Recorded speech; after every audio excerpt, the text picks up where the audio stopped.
심지어 요거를 2테라짜리를 증정을 해줬습니다. 그래서 아주 개꿀 행사였는데 여기 안 오신 분들은 꽤 많이 아쉬웠을 거예요. 결국 결론을 내리자면은 PCIe 5.0이 PCIe 4.0보다 의미있게 성능이 좀 더 빠르긴 빠르고요. 안녕하세요, 소울시커입니다. K4전 커뮤니티에 보면 이렇게 키오시아 신제품 발표회라고 리포트가 올라온 적이 있는데요. 1월 20일에 있었던 행사인데 여기 저도 갔었고요. 보시다시피 1월 20일 날 이날 행사에서 키오시아의 새로운 리테일 SSD가 런칭이 됐습니다. 총 4가지 종류가 있고요. 엑세리아 프로 G2 모델, 그 다음에 엑세리아 플러스 G4 모델, 엑세리아 G3 모델, 그 다음에 베이직 모델, 이렇게 총 4가지입니다. 이번에 출시되는 4가지 모델에 대한 실물 사진도 찍어봤습니다. 그래서 케이스 이런 식으로 색깔로 좀 차별화를 둔 게 포인트고요. 키오시아라는 회사는 일본계 기업이라고 보시면 되는데, 여러분들 흔히 아시던 도시바의 SSD 쪽이 분사가 된 게 키오시아입니다. 그래서 키오시아는 듣보잡 회사가 아니에요. 도시바 하면은 많이 들어보셨을 텐데, 도시바에서 이런 낸드 플래시 관련된 사업 분야를 키오시아라는 네이밍으로 따로 분사를 했기 때문에 사실상 도시바라고 보시면 되고, 여기 보시다시피 공장이나 이런 게 다 일본에 있다고 합니다. 전 세계의 약 30%의 플래시 메모리를 생산한다고 하는데, 여기 업력이 짧진 않습니다. 일단 3D 낸드 플래시 메모리를 2007년에 세계 최초로 발표를 했다고 해요. 그래서 3D 플래시 메모리는 키오시아에서 시작이 되었다라고 이렇게. 낸드 플래시 메모리를 최초로 개발한 게 87년부터라고 해서 사실상 26년까지 업력으로 치자면은 39년에 해당하는 업력이 됩니다. 그래서 이런 키오시아라는 네이밍에 익숙하지 않은 한국에서 특히 저가로 요새 물량이 많이 풀리다 보니까 어디 듣보잡으로 저평가 받고 있는 것 같은데, 어쨌든 도시바 베이스에 굉장히 긴 업력을 가진 일본 기업이다라고 알고 계시면 됩니다. 그리고 이때 출시된 신제품에 대한 설명도 있었는데요. 총 4가지였는데 프로 G2 플러스 G4, 그 다음에 엑세리아 G3, 그 다음에 베이직, 이렇게 총 4가지고, 요거는 비교하라고 갖다 놓은 것 같아요. 이건 PCIe 4.0의 메인스트림으로 이제 G3 제품이고, 플러스 G4로 올라가면서 5.0으로 PCI 타입이 올라갔습니다. 그리고 마찬가지로 엑세리아 G3에서도 PCI 5.0을 채택을 했고요. 베이직 모델에서는 여기 PCI 3.0이라 써있는데 실질적으로 PCI 4.0입니다. 4.0이 채택이 돼서 최대 순차 읽기가 7000 이상에 달하는 메모리가 이게 가장 저가형 보급형 라인업이라고 보시면 되고, 나머지 제품들은 다 PCI 5.0을 탑재해서 나왔고, 그 중에 가장 상급인 프로 G2 모델, 이 모델이 D램을 탑재한 모델입니다. 순차 읽기 쓰기도 14900에 달하는 제품이고요. 나머지 이제 플러스 G4나 아니면 엑세리아 G3 모델은 D램이 없는 모델이라고 해요. 그래서 D램이 없는 컨트롤러가 들어가 있다 보니까 읽기 쓰기 속도가 아무래도 D램이 있는 제품보다는 조금 떨어지는 모양새가 보이죠. 낸드는 일단 프로 G2랑 플러스 G4는 TLC 낸드를 썼다고 하고요. 그 다음에 엔트리급의 엑세리아 G3는 QLC 낸드라고 합니다. 보시다시피 여기만 D램이 있고요. 이제 초저전력 설계로 발열 쪽에서 메리트가 있다라는 강조를 했습니다. 그 다음에 아무래도 이 플래그십 제품 말고는 다 D램레스 제품에 심지어 엔트리급의 QLC 낸드가 들어갔기 때문에 그거에 대해서 조금 부연 설명을 한 것 같아요. 그래서 최신의 D램 리스, 그 다음에 QLC SSD는 아무튼 성능이 좋다, 요런 소리인데, PCIe 4.0에 비해서 성능이 더 향상이 되었고, 이번에 신제품인 엑세리아 G3가 기존의 PCIe 4.0 제품인 엑세리아 프로보다 성능이 요 정도 더 잘 나온다 라고 지금 명시하고 있습니다. 가장 하이엔드급의 프로 G2 모델 같은 경우, 뭐 다른 거는 뭐 일반적인 내용인데, 여기 전력 소비량이 각각 1테라, 2테라, 4테라에 대해서 요 정도의 전력 소비량을 가지고 있다라고 하고요. 최대 4테라까지 라인업이 형성이 되어 있고, 그 다음에 플러스 G4 모델 같은 경우는 최대 2테라까지 라인업이 형성이 되어 있어요. 소비 전력량은 5.3W 정도. 그래서 D램리스 제품들이 사실상 전력량이 굉장히 낮게 가져가고 있는 것 같습니다. 그래서 전력이 낮으면은 발열도 낮게 동작하게 되죠. 보통 PCIe 5.0 제품 써보신 분들은 아시겠지만 높은 발열이 좀 문제거든요. 예전에 저 같은 경우는 PCIe 4.0 제품을 방열판 대책을 제대로 세우지 않고 사용하다가 컨트롤러 쪽이 사망한 사례가 있었거든요. 근데 어쨌든 키오시아의 D램리스 제품들은 소비 전력량을 굉장히 낮춰서 저전력, 저반열을 지향한다고 합니다. 기존에 판매 중이었던 플러스 G3 모델 대비해서 약 80%나 전력 효율성이 향상이 되어 있다라고 하죠. 그 다음에 이제 엔트리 모델인 G3 라인업은 이제 최대 4테라까지 라인업을 잡고 있지만 2분기에 출시 예정이라고 하고, 이것도 소비 전력량이 1테라, 2테라 각각 5.5, 6.4W로 소비 전력량이 낮은 편에 속합니다. QLC 랜드인 게 좀 특징적인 거고요. 그 다음에 이제 저가형 보급형 라인업인 베이직 모델은 PCIe 4.0을 지원하고, 이것도 QLC 8세대 랜드고 2테라까지 라인업이 있고, 소비 전력량이 이것도 굉장히 저전력으로 들어갑니다. 1테라, 2테라 각각 3.8, 4.3W 정도라고 하네요. 그 다음에 키오시아의 이제 플래시 8세대 기술을 좀 소개를 해주셨는데, 이 8세대로 오면서 보면은 용량이 1테라부터 기본적으로 시작이 되나 봐요. TLC든 QLC든. 그래서 지금 512기가대 라인업이 아예 없고, 젠6에서 젠7을 거치고 젠8으로 바로 올라간 것 같고, 낸드 플래시가 218레이어로 적층을 했다고 합니다. 집적도가 그만큼 높아졌다라고 하고요. 그래서 뭐 메모리 적층 기술에 대해서 이렇게 좀 간략히 설명하는 세션이 있었고, 그래서 과거에는 이런 방식에서 이런 방식으로 넘어가서 좀 더 향상된 기술력이 적용이 되었다, 뭐 그런 내용들입니다. 그래서 8세대 낸드로 들어오면서 인터페이스 속도도 3.6GBps로 향상이 되고, 쓰기 성능도 20% 오르고, 비트 밀도도 50% 상승, 전력 효율도 30%나 개선됐다고 합니다. 그 다음에 이제 키오시아의 리테일 SSD에 대한 전략을 좀 설명을 해줬는데, PCIe 5.0하고 4.0 제품 라인업 확대를 통해서 일단 마켓시어 확보를 목표로 하고 있다고 하고, 여기서도 5.0 시장이 2026년부터 급격하게 확대될 전망이라고 보고 있습니다. 그리고 PCIe 4.0 또한 2027년까지도 높은 비중을 유지될 것으로 예상되고 있고, 실질적으로 그렇죠. 지금 PCIe 5.0은 과스펙이긴 한데 지금 시점에서는 4.0하고 가격 차이가 그렇게 많이 벌어지지 않기 때문에 5.0도 어떻게 보면 좋은 대안으로 선택이 되고 있거든요. 그 다음에 키오시아에서는 5.0 시장에서 좀 집중을 하려고 한다. 그래서 미래 시장 주도권을 선점하려고 이런 제품들을 이번에 출시를 했다라는 출시 배경입니다. 그리고 4.0 시장에서는 이제 베이직 모델을 통해서 빼놓지 않고 챙겨가겠다라는 의미고요. 그래서 2026년에 엑세리아 SSD 라인업을 보면 이제 G2, 뭐 그다음에 플러스 G4, 그다음에 엑세리아 G3, 그다음 베이직 모델까지 이런 식으로 해서 각각의 순차 읽기 쓰기, 랜덤 읽기 쓰기 수치랑 전력 소비량을 이렇게 한눈에 보기 쉽게 정리를 해줬고요. 8세대 빅스 플래시에 대한 이 감소된 소비 전력을 굉장히 강조를 하는 모습이 보였는데, 낮은 전력으로 구현해서 전력 효율이 굉장히 향상됐다고 합니다. 그리고 그 다음에 이제 럭키드로우가 진행이 됐는데, 럭키드로우는 역시 제가 운이 그렇게 좋은 편이 아니기 때문에 하나도 당첨이 되지 않아서 따로 찍은 건 없고, 어쨌든 이 행사에 초청받으면서 SSD를 하나 제공을 해준다고 하길래, 요새 SSD가 많이 비싸졌죠. 이때 당시가 1월 말이어서 지금보다 그만큼 비싼 정도는 아니었지만 그래도 SSD가 꽤 비싸진 상태이기 때문에 어떻게 보면 그냥 SSD 하나 챙겨가야지 하는 그런 심정으로 간 것도 없지 않아 있거든요. 근데 이제 나가면서 챙겨준 가방 속에 들어있던 SSD가 요게 들어있습니다. 요거 제일 높은 거, 심지어 2테라. 아까 얘기했다시피 이게 이번에 출시된 라인업 중에 가장 최상위 라인업이죠. 심지어 이번에 출시된 4개 라인업 중에 디램이 들어가 있는 모델이 요거밖에 없는데, 심지어 요거를 2테라짜리를 증정을 해줬습니다. 그래서 개꿀이었고요. 근데 이때 유튜버 분들이 많이 안 오셨어요. 앞쪽에 체험파님 계셨고, 저 멀리 허수아비님 계셨고, 제 옆에 레드노티님, 그 외에는 제가 뭐 알아볼 만한 분들이 안 계셨습니다. 그래서 아주 개꿀 행사였는데 여기 안 오신 분들은 이걸 증정해 줬다라는 소식을 들으시면은 꽤 많이 아쉬웠을 거예요. 근데 제품 증정을 해주면서 리뷰를 좀 해줬으면 좋겠다라는 뉘앙스긴 했는데, 어쨌든 의무는 아니었거든요. 어쨌든 좋은 제품 받았으니까 리뷰를 해야겠죠. 그래서 여기까지가 인트로였던 거예요. 지금 보시면은 키오시아 엑세리아 프로 G2 SSD 2테라 모델이 장착이 됐고요. 이거를 이제 테스트해서 성능도 측정해보고 온도도 확인해보고 할 건데, 이제 이 제품에 대해서 좀 돌려보기에 앞서서 이제 PCIe 5.0 제품을 구매하시는 분들은 이제 메인보드에서 장착을 하실 때 좀 주의하셔야 될 게 있습니다. 이렇게 본인이 사용하고 있는 메인보드를 검색해서 해당 사이트에 들어가면은 대부분의 메인보드 제조사들이 이렇게 검색을 하면 지원 목록이 있어요. 지원 탭 누르면은 도큐멘테이션 들어가서 매뉴얼을 제공을 해줍니다. 매뉴얼 한글 버전으로 한번 눌러볼게요. 그러면은 매뉴얼에서 쭉 내리면 다이어그램이 나와 있는 게 있습니다. 요거부터 이렇게 살펴보시면 좀 확대해서 볼게요. 지금 제가 장착한 메인보드가 Z890 유니파이 X거든요. 지금 인텔 쪽 테스트할 게 있어서 요거 장착하고 있는데, 왜 굳이 이걸 봐야 되느냐라고 봤을 때 여기에 지금 M.2 장착할 수 있는 슬롯이 6개나 되거든요. 그럼 6개 중에 어디에 꽂아야 PCIe 5.0을 쓸 수 있을까? 그거를 좀 살펴봐야 됩니다. 근데 보통은 첫 번째 M.2 M.2 슬롯에 장착했을 때 PCI 5.0이 지원되는 경우가 많은데 이 제품 같은 경우는 보시다시피 M2_1, 1이라고 써진 게 첫 번째 M.2 슬롯이라고 보시면 돼요. 첫 번째 M.2 슬롯에 지원하는 게 젠4예요. 젠4.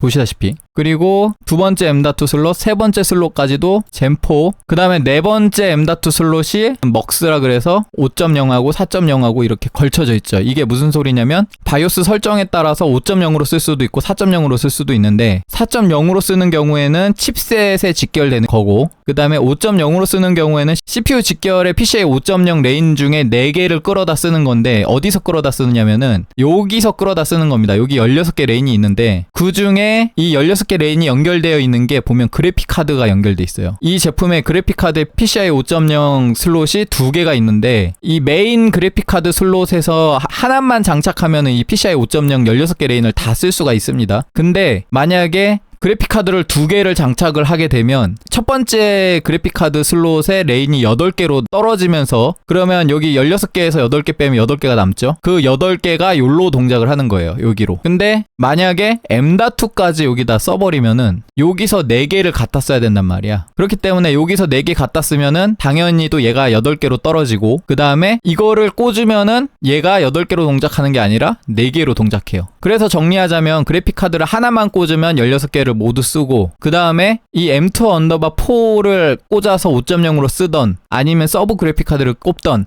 어쨌든 뭐든 하면은 얘가 8로 떨어지고 그 다음에 서브 그래픽카드를 꽂으면은 이 M.2_4를 5.0으로 쓰냐 안 쓰냐에 따라서 이게 8개를 쓰냐 4개를 쓰냐로 나눠진다는 겁니다. 그래서 이 M.2_4에 꽂고 이걸 PCI 5.0으로 쓰게 되면은 메인 그래픽카드 슬롯에 레인이 8개로 떨어지기 때문에 뭐 선택지가 없으면 이거라도 써야겠죠. 근데 중요한 거는 보시면은 여기 이게 있어요. M.2_6 6번째 슬롯에 젠5를 지원을 합니다. 그래서 만약에 이 메인보드에 PCI 5.0을 지원하는 SSD를 하나만 쓸 경우에는 여기다 꽂으면은 그러면 나머지는 다 문제없이 쓸 수 있어요. 근데 내가 만약에 5.0을 지원하는 M.2를 최소 2개는 써야 된다. 그러면 하나는 여기다 꽂고 하나는 여기다 꽂아가지고 그거를 메인보드에서 5.0을 지원하게끔 이렇게 세팅을 해주면은 그러면 그래픽카드 레인이 8개로 떨어지지만 어쨌든 PCI 5.0 M.2를 2개는 쓸 수 있는 겁니다. 근데 나는 PCI 5.0이 아니야 4.0으로 쓸 거야 하면은 요거를 활성화할 필요가 없어요. 요걸로 하면 됩니다. 요걸로. 그러면 M.2_4에 있는 M.2가 칩셋 쪽으로 연결되면서 그래픽카드는 16개 모두 사용이 가능하고요. 그래서 이 제품 같은 경우 SSD를 PCI 4.0 제품을 쓰는 경우에는 최대 6개까지 장착이 가능해요. 그 중에 하나는 PCI 5.0까지도 쓸 수 있고 그래서 이 메인보드 뿐만이 아니라 다른 메인보드들도 이렇게 다이어그램을 확인하셔서 어느 슬롯에 꽂으면 좋은지 한번 판단해 보시면 될 것 같고 만약에 다이어그램이 없는 경우는 이렇게 보시면은 이 스펙이 나와 있는 게 있습니다. 그 중에 주로 보시면 좋을 게 확장 슬롯이라는 부분하고 그 다음에 M.2 SSD 슬롯 부분. 일단 M.2 SSD 슬롯 부분을 보면은 5.0을 지원하는 슬롯이 몇 번인지 이렇게 보시면서 찾으시면 돼요. 얘가 지금 5.0이라고 적혀 있고 그 다음에 얘가 5.0이라고 적혀 있죠. 근데 보통 이렇게 되어 있는 아랫부분에 보시면 부연 설명이 되어 있습니다. 그래서 M.2_4는 바이오스 조정을 통해서 PCI 5.0을 지원할 수 있다. 하지만 PCI 분기에 대한 내용을 참고해라 라고 되어 있습니다. 보통 이런 식으로 CPU 직결 레인을 쓰는 경우에는 이 확장 슬롯이랑 간섭이 없는지를 꼭 확인해야 되는데 이 확장 슬롯 부분에서 보면 여기에 이렇게 부연 설명이 되어 있습니다. 그래서 M.2_4 슬롯에 PCI 5.0 장치를 설치하는 경우에 이 PCI_E2 슬롯 그러니까 첫 번째 그래픽카드 슬롯이 X8로 떨어진다는 소리죠. 그 다음에 두 번째 그래픽카드 슬롯 요게 원래는 최대 속도가 8배속인데 이게 4배속으로 떨어진다. 제가 방금 전에 다이어그램 보면서 설명드린 내용입니다. 그래서 이 메인보드가 아닌 경우 다른 메인보드 쓰시는 경우도 이런 식으로 확인하시고 내가 최우선적으로 어디에 꽂아야 되는지 판단하시면 될 겁니다. 그래서 저 같은 경우는 지금 쓰고 있는 이 윈도우 화면 자체가 원래는 하이닉스 P41 모델인 500기가짜리 제품에 장착이 되어 있어요. 얘가 PCI 4.0을 지원하거든요.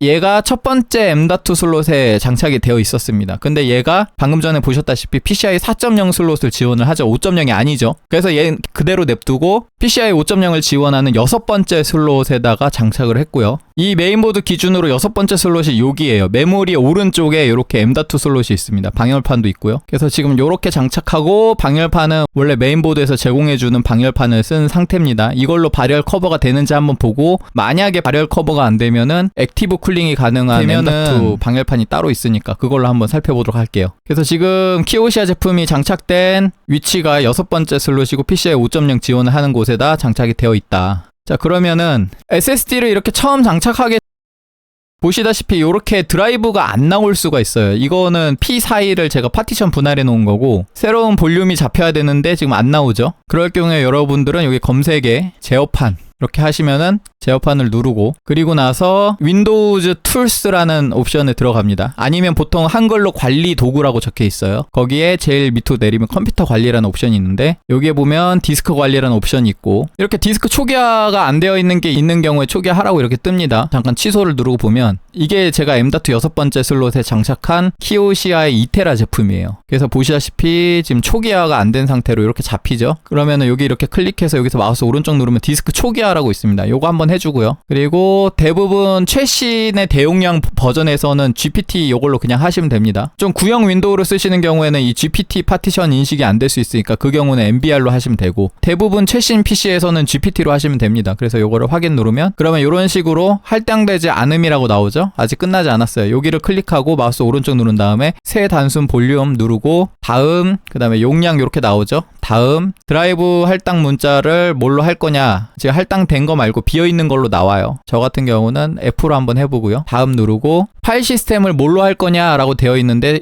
최신 시스템에서는 대부분 NTFS를 하면 됩니다. 나머지 다 그대로 두고 빠른 포맷으로 해서 한번 다음 눌러볼게요. 그 다음에 이렇게 마침 누르면 이렇게 F 드라이브가 볼륨이 잡히면서 여기 이게 나옵니다. 2테라 실질적인 용량은요 디스크에서 2테라라고 얘기하는 거는 여기가 2048인 경우에 2테라라고 얘기를 해요. 그거를 1024, 1024, 1024 이렇게 나눠가지고 실질적인 단위로 봤을 때 1.86TB가 나오는데 이게 정상인 겁니다. 용량이 모자른 게 아니라. 그래서 이렇게 되면은 이제 2TB를 사용할 준비가 된 거고요. 이거는 윈도우가 이미 설치되어 있는 경우고 윈도우가 설치가 안 되어 있는 경우는 윈도우 설치 디스크를 꽂고서 부팅시킨 다음에 윈도우 설치하는 과정에서 파티션을 이렇게 생성할 수가 있어요. 그래서 거기서 파티션을 생성하시고 윈도우를 설치하시면 되고 그 다음에 하나 더 2TB 같은 경우는 용량이 좀 크죠. 이거를 좀 나눠서 쓰고 싶다. 예를 들어 SSD가 나는 하나만 꽂았는데 OS 설치 영역하고 OS가 설치되지 않은 영역을 분리해서 쓰고 싶다. 저 같은 경우 P41을 이렇게 쓰고 있죠. 그래서 C 드라이브, E 드라이브 나눠서 쓰고 있고 E 드라이브에서는 이렇게 제가 주로 쓰는 데이터들을 두고 그래서 만약에 이렇게 분할하는 경우에 만약에 윈도우에 뭐가 문제가 있어. 그래서 포맷을 하고 싶어. 그러면 C 드라이브만 포맷하면 됩니다. 여기서 C 드라이브만 포맷하면 E 드라이브에 있는 데이터는 손실되지 않아요. 이런 식으로 파티션을 나눠서 관리하는 방법도 있는데 그래서 2테라 정도 쓰시는 분들은 이렇게 파티션을 좀 나눠서 쓰고 싶으실 거야. 그런 경우에 여기서 마우스 오른쪽 누르고 볼륨을 축소를 해요. 그 다음에 여기서 내가 원하는 만큼 지정을 하면 됩니다. 예를 들어 1024 뭐 000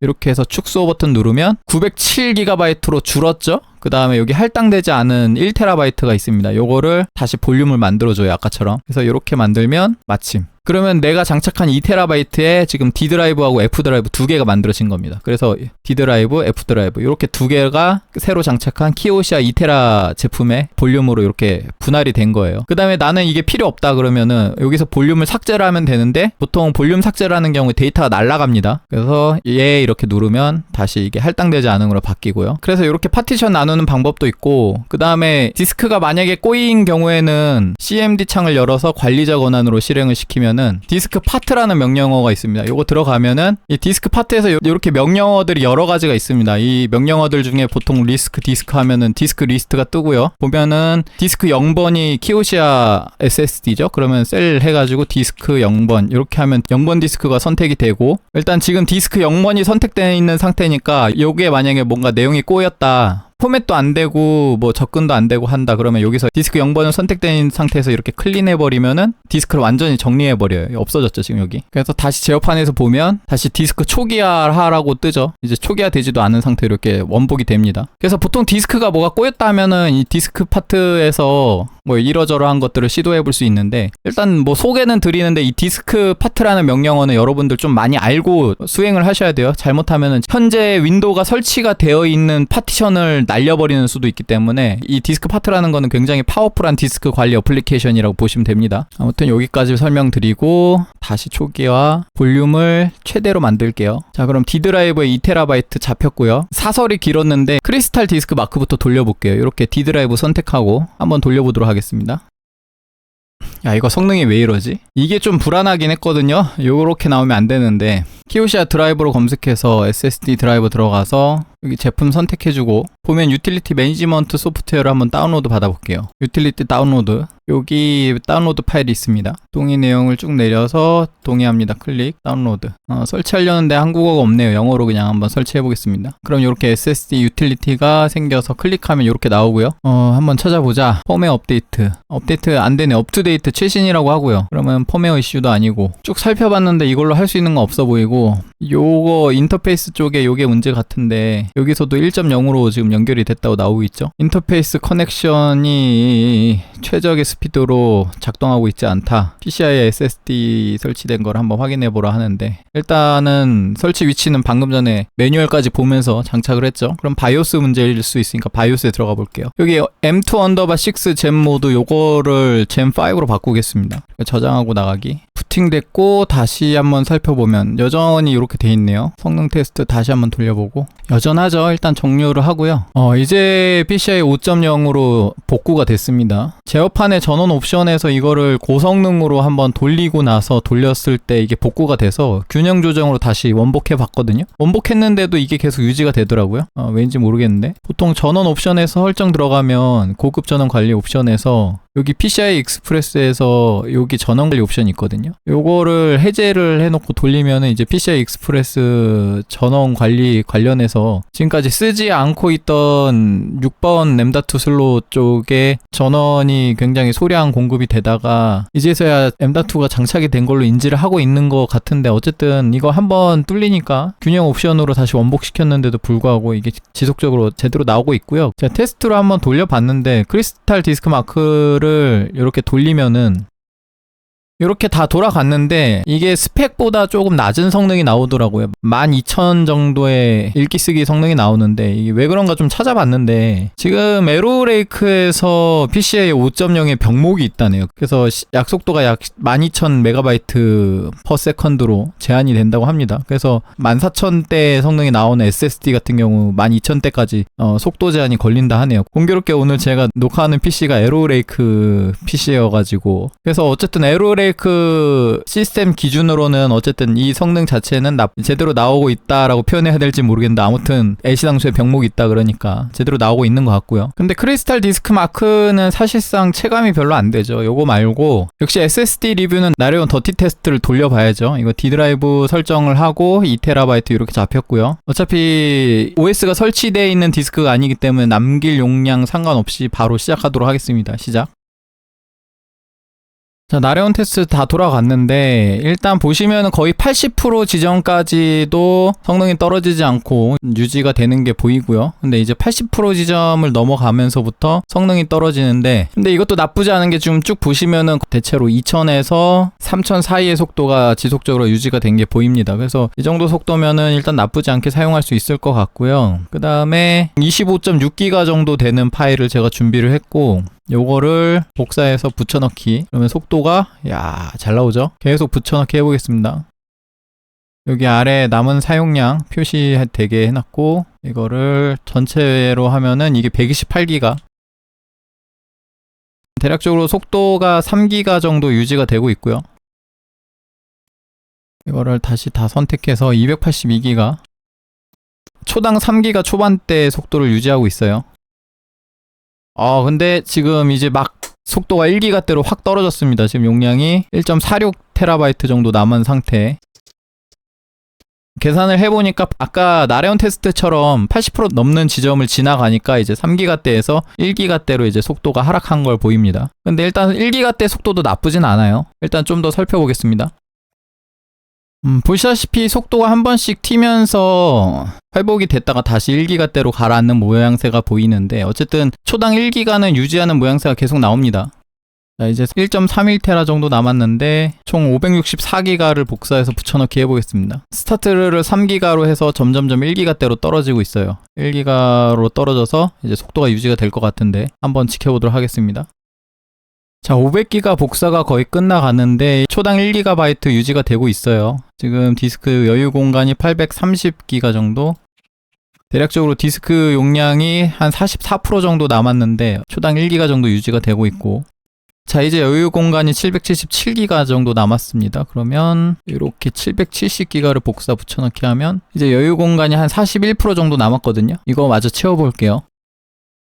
자, 이제 거의 다 끝나가는데 이제 여유 공간이 135기가 정도 남았어요. 퍼센테이지로 치자면 지금 한 6% 정도 남은 거거든요. 여유 공간이 6% 정도 남을 때까지도 어쨌든 초당 1GB 속도를 유지를 하고 있습니다. 그래서 뭐 데이터가 비어있으면 속도가 더 빨랐겠지만 초당 1기가 정도의 속도를 유지하고 있습니다. 3분의 1 정도의 속도죠. 그 다음에 SSD 온도도 계속 모니터링을 해봤는데 지금 최대 온도 한 72도 정도까지도 올라가고 있습니다. 지금 이게 오픈 케이스 상태이기 때문에 인케이스로 들어가면은 온도가 더 높아질 수도 있을 것 같은데, 개인적으로 PCIe 5.0을 장착을 하면서 원래 이 SSD의 방열판을 액티브 쿨링까지도 생각을 했었거든요. 근데 액티브 쿨링을 하지 않고 그냥 메인보드에 기본 제공해주는 그 M.2 방열판 자체로만 이 정도의 온도라고 하면 선방했다고 생각은 합니다만, 근데 조금 애매하긴 해요. 이게 인케이스에 들어가서 내부 열순환이 제대로 되지 않은 상태에서 이 정도로 연속 사용하게 되면은 온도가 제 생각에는 한 80도 넘어갈 수도 있을 것 같은데, 보통 SSD 온도가 85도 이상 초과하면은 좀 위험하다고 봅니다. 이런 컨트롤러 같은데 데미지가 갈 수도 있고요. 이런 메인보드 기본 제공해주는 방열판보다는 PCIe 5.0을 쓰실 때는 그래도 조금 더 두꺼운 방열판, 예를 들어 고급형 메인보드에서는 이게 조금 튀어나와 있는 좀 두꺼운 방열판이 달려있는 경우가 있죠. 그 정도의 방열판이 있으면 괜찮을 것 같다는 생각은 들고, 그렇지만 이 정도의 얇은 방열판으로는 커버가 조금 힘들 수도 있다. 사제 방열판을 좀 다는 것도 나쁘지 않을 것 같습니다. 그 다음에 마지막 테스트로 이 정도 사이즈인 텍스트 파일을 여러 개 복사해서 3000개 정도 만들어 놨거든요. 이거를 연속으로 해서 복사를 해볼게요. 그래서 작은 파일 사이즈에서는 초당 600KB 정도 유지가 되고, 다시 6000개를 복사해서 이번에는 초당 400KB 언더로 떨어지는 게 보입니다. 이제 12000개를 복사해서, 보통 이런 작은 사이즈 파일을 연속으로 복사하는 게 좀 더 성능이 안 나오거든요. 지금 초당 한 200KB 초반대 나오고 있는데, 과연 초당 200KB 정도를 유지를 할 수 있을 것인가. 자, 이번에 24000개가 됐는데, 이렇게 복사를 해도 200메가밖에 안 됐어요. 일단 디스크 채우는 게 여의치가 않으니까 80% 테스트를 하려면은 지금 얼추 데이터를 80%를 채워놨습니다. 그래서 폴더를 2개를 만들어서 하나는 20% 정도 데이터를 채워놨고, 그래서 보시면은 초당 1기가 정도로 이렇게 떨어지는 게 보이죠. 지금 저장 공간이 80% 이내로 됐기 때문에 1기가 초반대로 이렇게 유지가 되고 있고, 그 다음에 아까 복사했던 24000개의 2KB 파일은 이쪽에 폴더를 새로 만들었어요. 그래서 요거를 모든 항목 선택해서 그대로 복사해서 이 상태에서 붙여넣기를 해보겠습니다. 이제 80% 이하가 되니까 확 떨어지네요. 4K 미만의 작은 파일 읽기 쓰기가 지금 40KB 정도로 떨어지고 있습니다. 결국에 여러분들이 실제로 사용하는 속도는 이 정도라고 보시면 되거든요. 물론 이제 대용량 파일을 전달할 때는 초당 1GB까지 속도가 유지가 되지만, 실제로 우리가 실사용에서는 대용량 파일보다는 이런 작은 사이즈의 파일을 읽고 쓰는 경우가 더 많기 때문에, 그래서 사실상 속도의 메리트가 굉장히 떨어지는 그런 상황에 오실 수 있어서, 그래서 실제로 이게 PCIe 5.0 제품의 속도가 어느 정도 나오는지를 여러분들한테 보여드린 거고, 솔직히 지금 이 정도 속도도 잘 나오는 거라고 생각해요. 왜냐면은 다른 타사 제품은 이거보다 속도가 더 안 나올 것 같거든요. 그것까지 한번 테스트를 해볼까? 잠깐만 정지하고요. 제가 이미 기존에 쓰고 있던 P41 SSD가 지금 요거랑 C 드라이브, E 드라이브 이렇게 합쳐져서 500기가 정도 되는데, 이 파일을 이렇게 복사를 해서 C 드라이브에 폴더를 하나 만들고 여기 일단 붙여넣기를 해보면, 야, 이거 키오시아 엑세리아 프로 G2에서 하이닉스 P41 모델로 이렇게 파일 전송을 하니까 이거는 초당 1메가 이상 나오네요. SSD2 SSD 전송에서는 2KB 이하의 파일 24000개를 복사하는데 생각보다 속도가 빠르게 나오고 있고요. 24,000개가 아니라 거의 3만 개구나. 요 P41에서 3만 개에 해당하는 파일을 복사해서 붙여넣기 하면은 이제 속도가 뚝 떨어지죠. 지금 여기에서도 마찬가지로 초당 40kB 대 속도가 나오죠. 지금 보시는 바와 같이 여러분들이 주로 사용하는 파일들이 이런 용량이 작은 파일들일 가능성이 높기 때문에 이런 파일들을 읽고 쓰게 하는 데는 실질적으로 빠른 속도를 기대하기가 어렵습니다. 이렇게 복사가 계속 진행되니까 20kb대까지도 떨어지네요. 그래도 PCIe 4.0인 P41 제품보다 그래도 PCIe 5.0인 키오시아 제품이 이런 유지력이 더 좋은 것 같긴 한데, 근데 P41 같은 경우는 지금 온도가 그렇게 높게 올라가진 않죠. 가장 높은 온도가 한 65도 정도 됩니다. 오늘 키오시아 SSD를 여러분들한테 한번 소개해드리면서 성능 테스트를 해본 건데, 이런 측면에서 봤을 때 결국 결론을 내리자면은 PCIe 5.0이 PCIe 4.0보다 의미있게 성능이 좀 더 빠르긴 빠르고요. 키오시아 행사 때 키오시아가 디램리스 제품의 성능에 대해서 굉장히 자신감 있어 했거든요. 그래서 개인적으로는 키오시아의 디램레스 제품도 좀 궁금하긴 합니다. 이제 키오시아 제품의 유통을 도우정보에서 하고, 그 다음에 키오시아 행사장에서 그 점심에 식사를 할 때 제 옆자리에 도우정보 분들이 앉으셔가지고 제가 명함을 받아서 나중에 한번 기회가 되면은 키오시아의 디램리스 제품도 성능 테스트를 했을 때 이런 식으로 20% 이상의 저장 공간이 채워진 상태에서 실질적으로 이런 자체 복사 테스트를 했을 때 같은 드라이브에 복사를 하는 경우에 읽고 쓰는 작업을 병행해서 하는 거거든요. 그렇기 때문에 이런 속도 테스트를 했을 때 과연 같은 PCIe 5.0에 디램이 있는 제품과 없는 제품의 성능이 얼마나 차이가 나는지 이런 것도 살펴보면 좋을 것 같습니다. 그래서 오늘 이런 식으로 한번 키오시아의 제품 한번 다뤄봤고요. 지금같이 삼성 하이닉스 제품 재고도 없고 가격이 저세상으로 가버린 상황에서 키오시아가 굉장히 물량을 많이 공급을 해주고 있기 때문에 여러분들이 이제 최근에 키오시아 제품들을 많이 관심 있어 하시고 구매도 하시는 경향이 있는 걸로 알고 있어요. 그래서 오늘 이런 식으로 키오시아 제품에 대해서 한번 알아봤습니다. 도움이 좀 되셨다면 구독과 좋아요, 하이프 부탁드리고 여기까지 하겠습니다. 시청해주셔서 감사합니다. 구독과 좋아요 눌러주세요. 어느 영상마다 난 기다리는데